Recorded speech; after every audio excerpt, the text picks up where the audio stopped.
Hey, GreySteel Nation, Sully here with the Barbell Prescription. And, you know, we talk a lot about the master cue in barbell training. Now, I believe we owe this elegant conception to Ripito, whose moment-arm analysis of the principal lifts has transformed the way most of the world thinks about strength training. The master cue grows directly out of this analysis.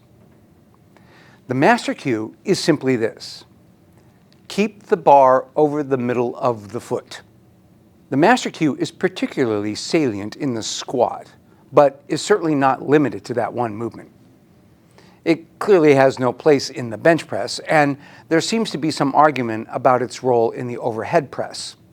I think the master cue does indeed apply to the overhead press, but I'll allow that most lifters under a press are usually better served focusing on other factors, principally bar path relative to the shoulder, bar speed, and the correct lockout.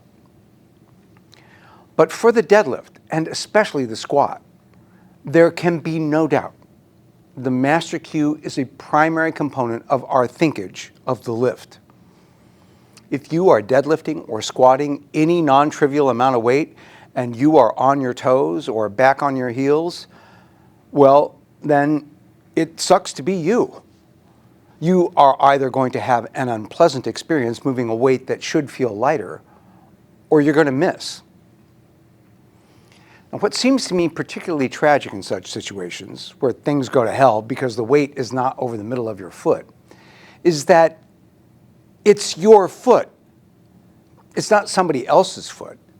And it's not an inanimate object unless you have a peg leg or some other more modern, less colorful podiatric prosthesis. It's your actual foot, which is nominally attached to your spinal cord.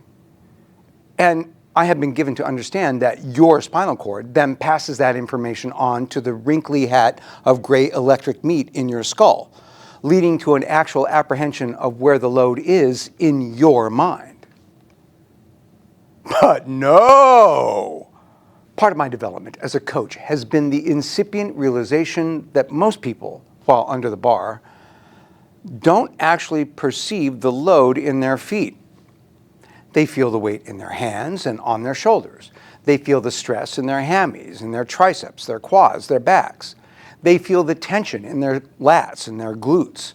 And they feel the anxiety that goes with confronting a heavy bar and do these workout pants make my butt look big enough or too big? But unless we direct the client to really focus on their feet, they don't seem to realize whether or not they're actually centered over their midfoot. They may not realize that they're actually on their toes or rocking back onto their heels in a way that precipitates an exponential surge in their coach's sphincter tone. This is a critical issue precisely because the master cue, bar path, is so important to what we do. For the three big standing lifts, and especially the squat, the bar path is the structural foundation of the movement. If you can get your hips back and knees out and stay tight, lowering the bar, all while keeping the entire system balanced over the midfoot, then you are in like Flynn. But you can't do that unless you are able to perceive where the load is relative to the midfoot. Fortunately, this is easily fixed in most cases.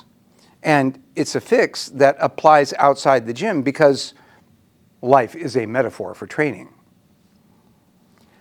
Just pay attention. Specifically, pay attention to your foot.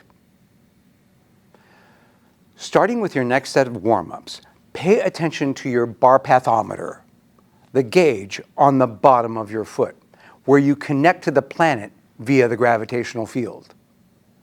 You have to practice reading the bar pathometer to calibrate it.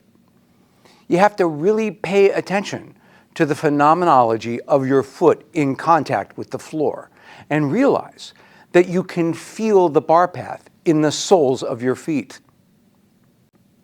Now, I know some of you are shaking your heads. Thank you, Dr. Obvious. Okay, sure. If you've got life all figured out, then you can ignore the rest of this video and go back to feeding your boa constrictor or collecting 19th century erotica or restoring used wire hangers or whatever it is that perfect normal people like you do. But it's astonishing how little some of us mere mortals pay attention to our own bodily phenomenology. And even people who train as part of their job, like me, have to recalibrate their bar pathometer on a regular basis. And recalibrate we must, because it turns out that as you progress in your training career, and the loads get heavier and the sets more demanding, the green zone on your bar pathometer gets narrower. Novice loads can have a broad range of midfoot over which they may be lifted. Or to put it another way, the tolerance of your performance to deviations in optimal bar path will be high.